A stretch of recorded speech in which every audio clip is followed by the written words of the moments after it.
Hey, what's up friends? Isa namang napakagandang araw. Well, allow me to share with you how our weekend looks like. Well, it's a combination of fun, learning, and relaxing. So ano pa bang hinihintay natin? Tara, let's go!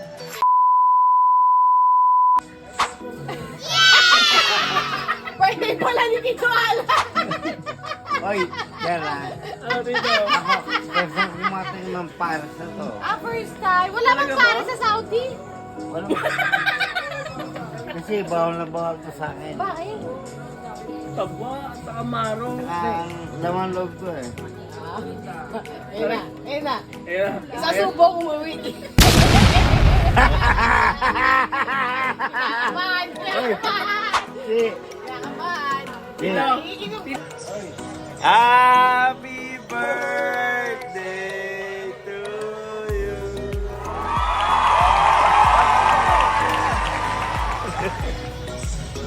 And yeah, happy birthday, Chel and to kids. Thank you for the invite. We enjoyed the food and drinks and the company. And yes, ito, convoy natin, sina Papa, pauwi ng Cavite City. And yes, thank you, Chel, for driving them over. Really appreciate it. And I'm glad that everybody was able to get home safe. And moving on to Sunday morning, ito, meron tayong problema dito. Kapitbahay natin, tutulungan natin ayusin ang kanilang lababo at gripo, no? Kasi yung contractor hindi na iayos yung exit point ng tubig para maitago sa wall at hindi mapangit tignan. So ayusin natin yan. Let's go!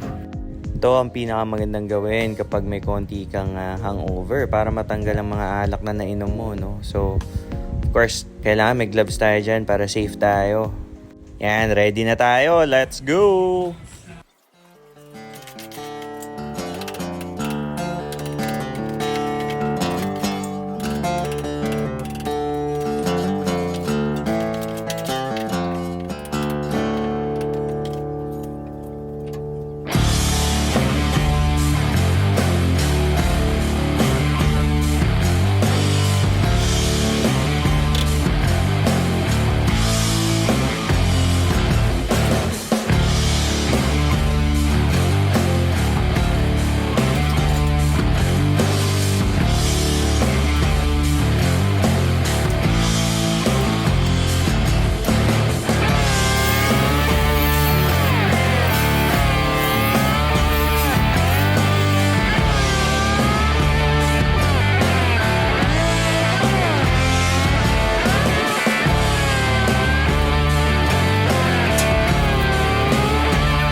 Alright, finally, naisa natin yung lababo. Tatakpan na lang yan ng semento. And next natin na ayusin ngayon ay ang gripo kasi nakarekta siya.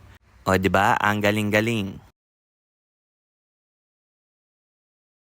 Ito mga kailanganin natin dyan, guys. Flexible hose. Valve. Of course. Teflon. Tsaka pinaka best buy ko. Ang putol ng pipe.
So, ito na ang ating finished product. So, ayos na ang ating pipe dito. Galing lababo.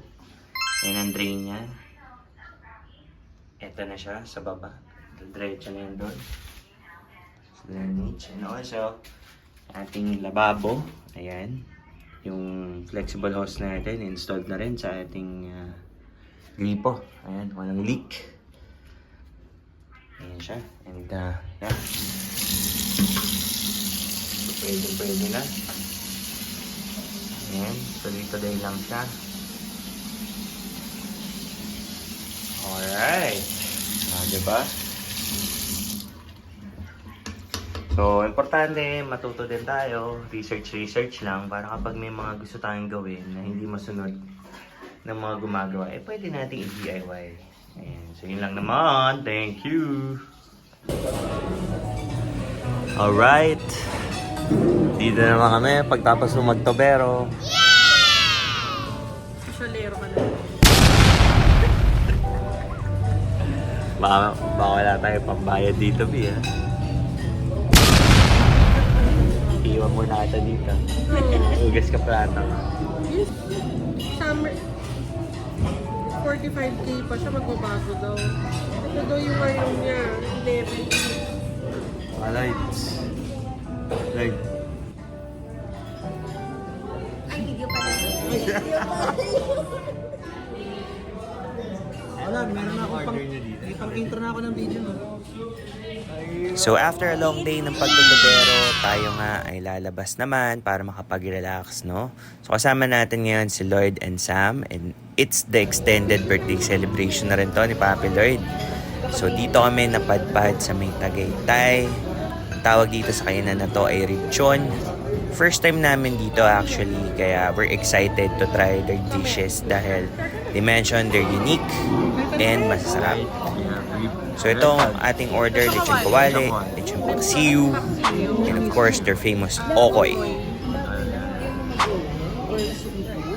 Yo. Good.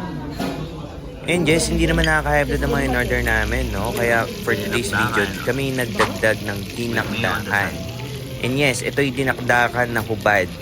Joke lang, nasa gilid lang ang mayonnaise yan, guys. Pwede nyo i-request yan. And yes, it's a must try. Nakakatuwa din nga at meron silang iba't ibang klaseng condiments dito, no? Katulad ng kape barakong sauce, ayan. At meron din silang lemongrass oil.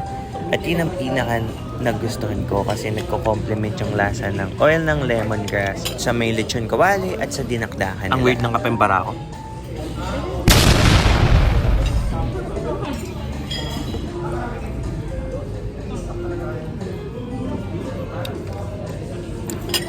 Ay, yung tanglad oil, masarap. Yes! Tanglad. Pero ma-oil.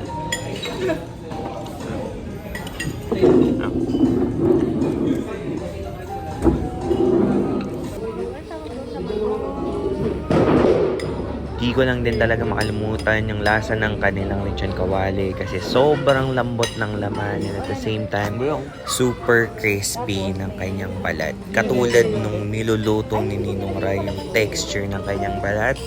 Di ko lang na-videoan ng close-up pero ganun na ganun nga siya. Kaya ito, enjoy na muna natin ang pagkain natin. Let's go!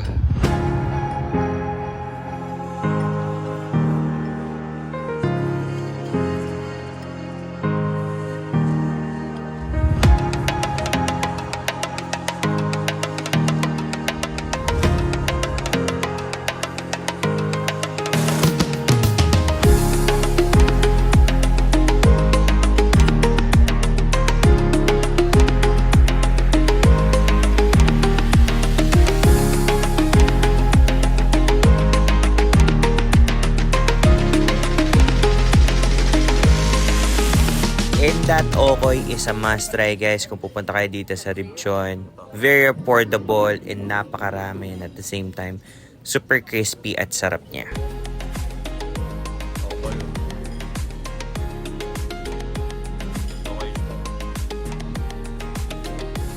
Ngayong okay na dyan. Okay na okay.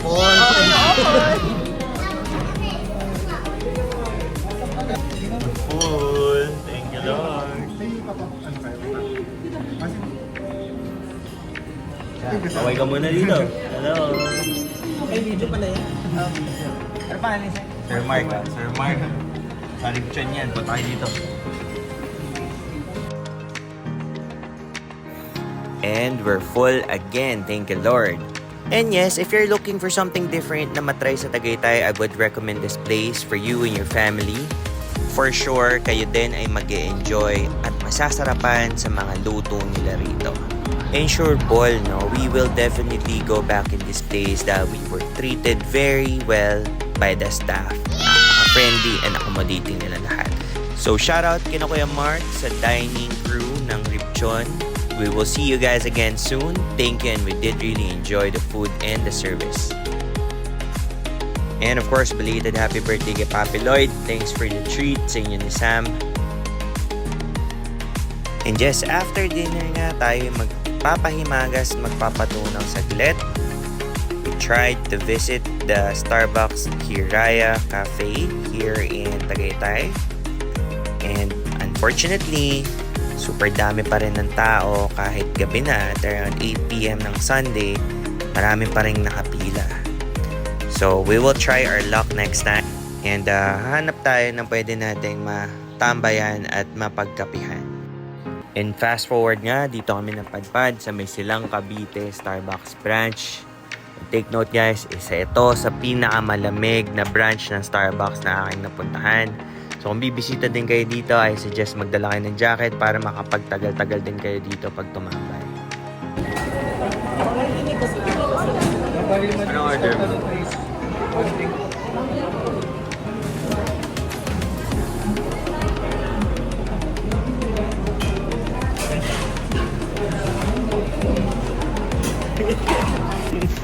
Ito na ang pinakamalamig na Starbucks branch. At nandiyan, Papi Lloydie.